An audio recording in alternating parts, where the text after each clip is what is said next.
Starting university is a big step, and without the right information, it can seem pretty scary. My name's Kirstyn, a business student at Ulster University. In this series, I investigate some of the biggest questions students have when researching their university options.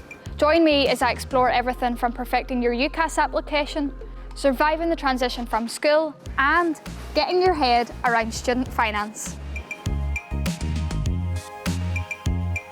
In this episode, I want to find out all the costs involved in going to university, from tuition fees and accommodation costs to having a student social life. I'm meeting two student finance experts to find out how students can pay for uni, what support is available, and their advice on how to budget. For many students considering university, the issue of fees and finance can be confusing and off-putting. Words such as loans and student debt can make you think it's unaffordable. What's even more confusing is that tuition fees vary depending on where you study.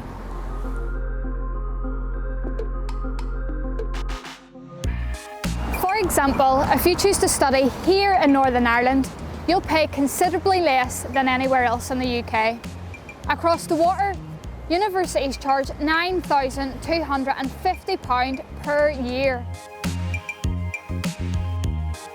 Bear in mind, these costs don't include your accommodation, travel, food, or utility bills. So with so many potential outgoings, how can the average student afford to go to university? I'm off to meet Elaine Reid from Student Finance NI, one of the main methods used to pay for university. So thank you so much, Elaine, for meeting me today. So I guess the main question that most students have is if they can afford university. There's a lot of questions and a lot of stress around that. So how can the average student afford to go to university? First of all, the tuition fee, you can apply for a tuition fee loan which covers then their tuition fees every year at their course, and that is paid to the university from the student loans company. They can also apply for a maintenance loan, which is then money paid into their account for them to live on, accommodation, books, costs like that. Depending on the household income, they can then apply for a maintenance grant. So to strip it right back, Elaine, what's the difference between a maintenance loan and a maintenance grant? Well, the maintenance loan is a loan that at the end of your university course you start to pay back. A maintenance grant, you don't pay it back. It's all dependent on income, on household income. So Elaine, someone that works for student finance, what's one thing you wish students knew more about regarding student finance? I suppose our main thing is too many students leave it too late. They apply maybe in August, they think at the start of August, oh, I'm for university. That's too late to apply for student finance, and you could be talking 4 to 6 weeks. So you could have started your course before you get any money, and that's not ideal for a student. So my final question for you, Elaine, whenever people or students avail of a student loan or a maintenance grant or anything like that there, when does them payments need to be paid back? They do start to pay them back in the April after they graduate, but at the minute the amount is you have to be earning in around over 19,000 when you start paying that back. So for example, if someone doesn't meet that threshold, what happens to that money? Well, if you don't ever meet the threshold, then the debt is written off after 25 years. But you would like to think if you went to university you would be getting a fairly decent job.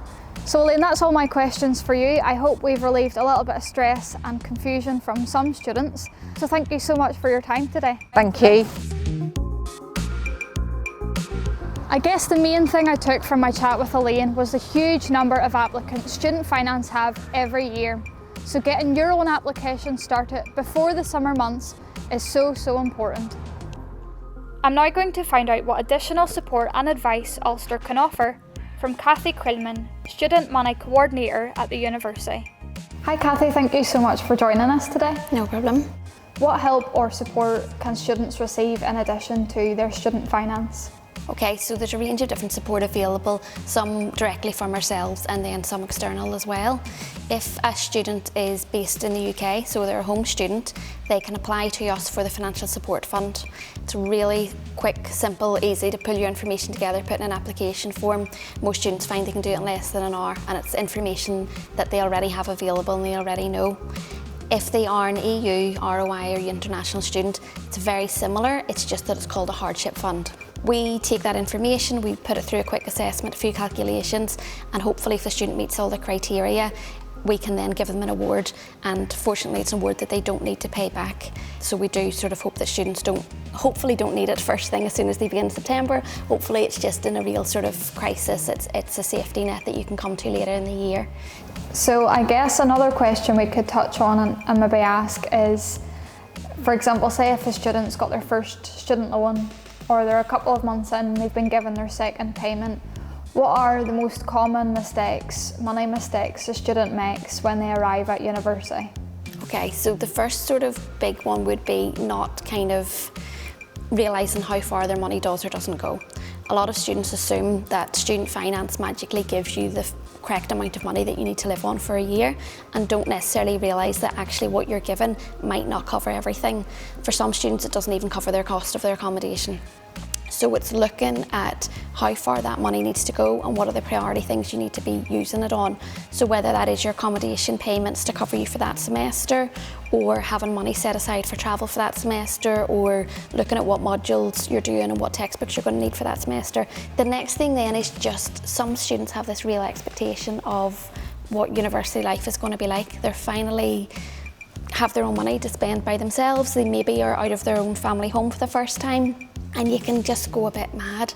I went out with my first student loan and bought a coat for £100, and it was the biggest indulgence I've ever done in my whole life. And by the time the end of the first semester, I was completely dreading it, because I was going, why did I buy this coat? It was amazing when I got it, but now I'm starving.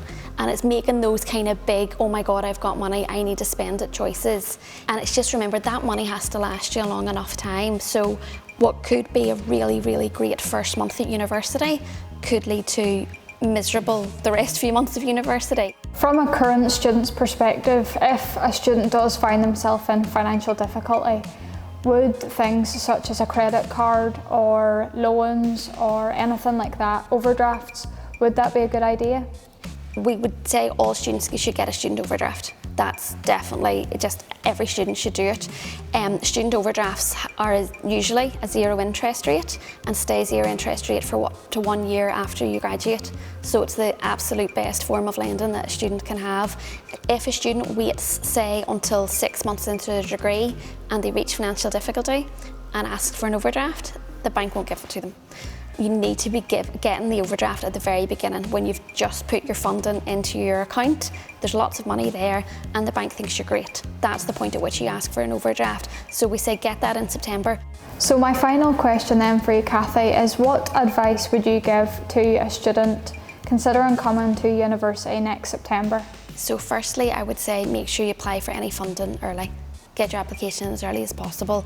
They've obviously thousands of students to process, and they can't guarantee that you will get your payment in September, as you would expect if your application isn't in nice and early. The next thing I would say is to disclose really early if you need any extra help or support. If you've got any extra support when you were in school, say for mental health needs, a disability, dyslexia, anything like that, let us know as soon as you can. Your school isn't going to pass over that information. We don't know that unless you come and tell us, and you need to tell us as soon as you can so we can start putting support in place. The next thing I would say is to start looking at how you're going to afford university. If you can get a part-time job even this early before you're starting, give yourself a few months that you can start putting aside money. You don't know what funding you're going to get at this stage, so it's nice to have a safety net already in place, have some money already set aside. It means then if the funding you get isn't as much as you expected, you've some money there as a backup, or if the money is exactly what you expected, you've some money there for a rainy day. But start early, don't wait till September to suddenly try and work it all out. That's all I have to ask you, so thank you so much for your time. No problem. So I guess my biggest takeaway from my conversation with Cathie is to start thinking like a student now. So considering your accommodation, your food bills, things like that should all be thought of and considered before you join university.